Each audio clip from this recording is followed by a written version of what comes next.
I'm Harry, 30 years old. I'm a salesman from a trading company. I have a 32-year-old wife, Bianca, and two children, a small son and a daughter. My wife is a regular office worker who never does overtime. She picks up the kids from daycare after work and does the housework at night. However, my relationship with my wife has not been going well lately. I am often away from home on business trips because of my job. My wife doesn't like it, and when I come home, she keeps complaining and we end up fighting. This has caused an awkward atmosphere in our marriage. I'm home. One night, I came home from a business trip. What took you so long? You've been busy, haven't you? I'm exhausted from taking care of the kids. My wife said to me suddenly, "Don't complain like that. It's not like I'm going because I want to." Why don't you come home early sometime and play with the kids? They're always saying, "Daddy, Daddy," and looking for you. Even if you say that, I have to work. Before we got married, you told me you'd help out with the kids while I'm at work. And for that, I give you weekends off and let you do your own thing. So don't make it sound like I'm neglecting our children. I'm not saying you're neglecting our kids. I'm just saying you need to focus a little more on our family. I know it's a lot of work, but you've taken on the responsibility of taking care of the kids, so do your best. Every time I came home late like this, there would be arguments over the kids. I found myself in a state where I could hardly find time, or I could rest. I felt like the stress was building up because I was getting a lot of complaints at work, and my wife was giving me a lot of criticisms at home too. Then one day, I happened to be at home, and I heard my wife's phone on the table beeping. I looked at it and saw a message that appeared to be from a man. What is it? It wasn't a work call, was it? I just couldn't make out what it was.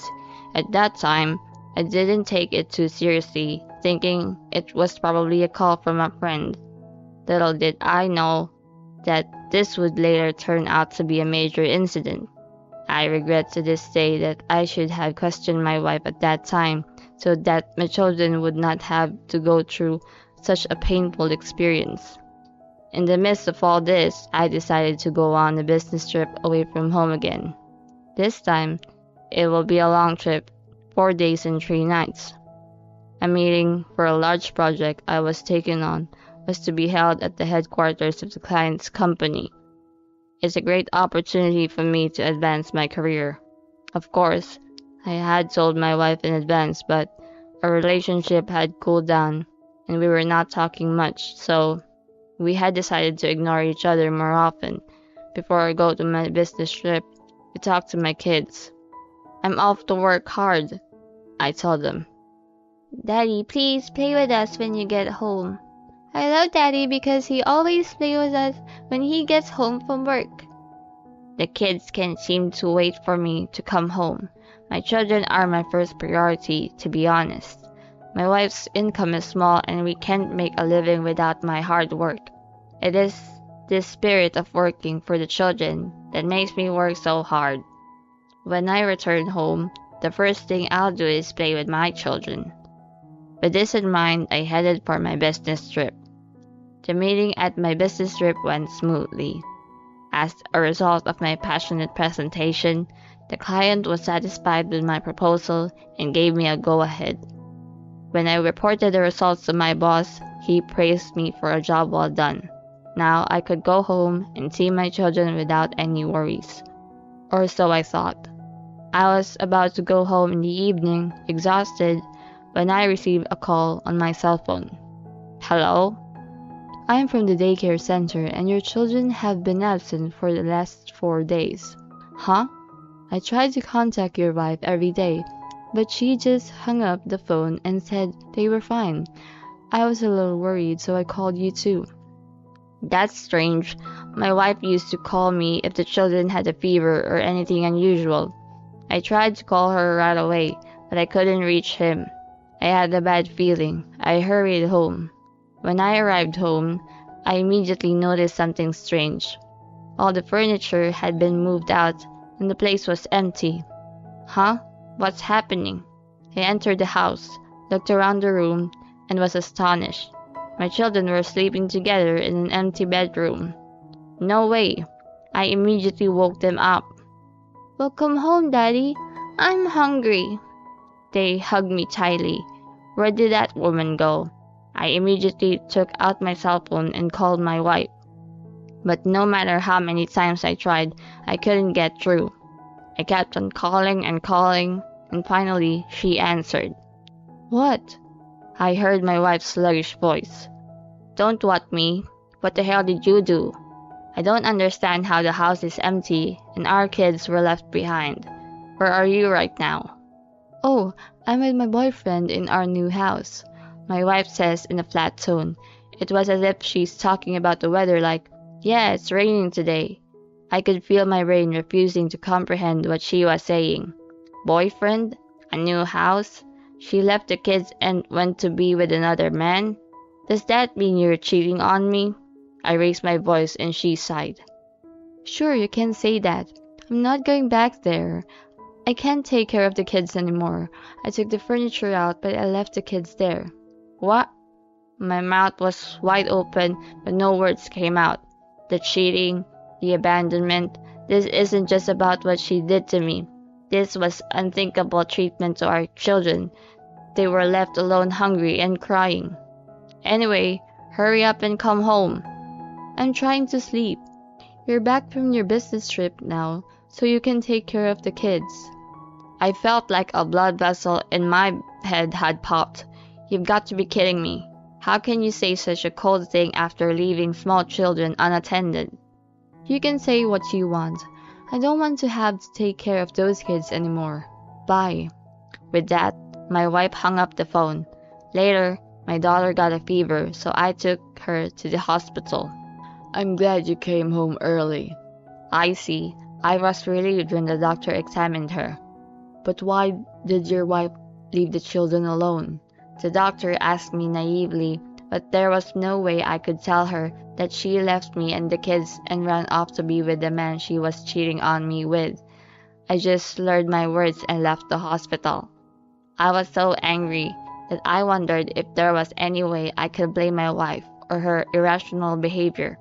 I couldn't imagine living with my wife anymore, so I decided to consult a lawyer for future considerations. After listening to my story carefully, the lawyer said, That's terrible. Leaving a young child unattended is a crime. He raised his eyebrows. So, you don't know where your wife is? Yes, she seemed to have turned off her phone. Okay, well, in the meantime, we need to find your wife's whereabouts. I asked a friend of mine at the detective agency to help you. The lawyer, known for his reassuring personality, was really accommodating. I took some time off from work and worried about taking care of the children while the detective agency was looking into my wife. My wife had never been proactive in taking care of the children, but I never thought she would treat them so badly. No matter what the excuse, this is not the way anyone should treat their own kids. And she was cheating on me. When did she get a boyfriend? Did she always flirt with other women when I was away on business, leaving the kids at home? I had goosebumps all over my body, and with my seething anger took over. I could never forgive her. She must get what she deserves. That's how I thought. My wife could not run and hide since she was the perpetrator, so we soon found out where she had gone. The wife lived in an apartment in the next town over the man she was having an affair with, and she commuted to work from there. The man worked at a bar, has been remarried twice, and has no children. My wife, freed from the care of the children, went out to gamble on Saturdays and Sundays and started to frequent the bar. And as predicted, she left the children at home and cheated on me while I was on a business trip. It seems that the debt-ridden man was feeding on my wife's salary, not only drinking money but also for living expenses. I knew my wife wasn't the brightest, but I didn't think she would have gone that far. On the evening of the day I found out where she was living, I visited the apartment with my lawyer. We knocked on the door, and my wife answered it. The man was away, apparently on a night job. "Oh, it's you." My wife stared at me, looking bored. "What you did was a crime. Can't you even understand that?" I immediately cut to the chase. My lawyer explained the importance of legal responsibility as a parent, who should also protect the child. He then proceeded to explain to him how we should move forward in our marriage, but she wasn't listening. I know, but I couldn't stand the thought of having 2 kids to take care of. I just want my freedom. My wife's words were truly pathetic and unacceptable. Besides, there are many men in this world who are raising several children on their own. I take care of them all on weekends, and what's so hard about taking care of your own kids for a few hours after work during the week?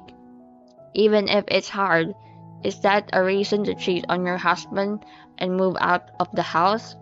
What you're saying is just excuses, just sweet talk. Did you plan to become a criminal and run away if something happened to your kids? Did you think that life would go on like that? How could I think that? If you had stayed home to take care of the kids in the first place, there wouldn't have been any problems. Why is she talking like this? I'm mortified. My wife thought this wasn't her fault and was not willing to budge from her position. I gave up, thinking, oh, this is a complete disaster. I don't regret having children, but marrying you was the biggest mistake of my life. A woman who disrespects the life of a child is the worst kind of human being. Call me what you want. I'm free to live my life. I wondered if she has no sense of guilt or remorse. My wife's behavior was so out of control that I was disgusted. My parents-in-law, shocked by the disappearance of their daughter, who had neglected their children and run off with a man, rushed to my place, got down on their knees, and apologized. It was not their fault, and I accepted their apology softly. It was my parents who were furious from the bottom of their hearts. Of course, they were. What grandparent wouldn't be angry when their adorable grandchildren are left unattended for long periods of time? But I offered to take the heat from the whole thing and asked my parents to stand back. After talking it over with my lawyer, I decided to file a civil suit against my wife and the man she was cheating on me with a view to criminal charges for neglecting my children. My wife refused to acknowledge the fact that she had committed a crime. At the trial, she admitted that she had left the child, but she evaded saying that she did not intend to put the child in danger. I stared blankly at the court proceedings. How could I have let this happen? I slowly thought back to the time when I met my wife. When we first got married, she was kind. She was a good person who respected my opinion, even if she was a bit of a pain in the ass. But after we got married and had a baby, her attitude changed. She did not like children, and I could not see the underlying problem. The trial didn't take long and I won the case. Then the police got involved. My wife was questioned on charges such as protective custody, and because it was her first offense, the charges were dropped. However, this was a de facto conviction. I took this opportunity to ask my wife for a divorce, and we became strangers. I would never see her again. After that, my parents, who were worried about their grandchildren, came to visit us frequently. The children seemed to enjoy seeing their grandparents very much. It must have been so hard for you. I'm so glad they are safe. My mother looks back fondly. My father was still furious with my ex-wife. I also filed a claim against the man with whom my wife had an affair. I wonder what he is going to do. He closed his bar and fled the apartment in the night, and I don't know where he went after that. My ex-wife was fired from her job because of her crime and is now living alone in a cheap apartment. Either way, it's none of my business. This was the most shocking event in my life. I never thought that my wife would abandon our child and run off with the man with whom she was having an affair. I realized that no one can predict what will happen in this world, but then something wonderful happened to me. As you may have guessed, I was set to get married to a new woman. It was a senior colleague from the same company I work at. She had been watching over me with great concern over what had happened. I was shocked and emotionally distressed, but I was able to maintain my peace of mind by talking to her about it, and gradually I was drawn to her. I asked her out and she accepted, even knowing that I have two children. She loves children, unlike my ex-wife. I think they like her kind and cheerful personality, and our children took to her immediately, and we got married soon after. They both had a vague recollection of their mother, but they told me that she had left them to watch TV when they were hungry. You can never underestimate a child, especially one who remembers the most shocking things, including how they felt at that time. Maybe it was traumatic for them. We had to bear the responsibility of raising our children. As I looked at the two children playing with their new mother in the park, I thought about the life that lay ahead of me.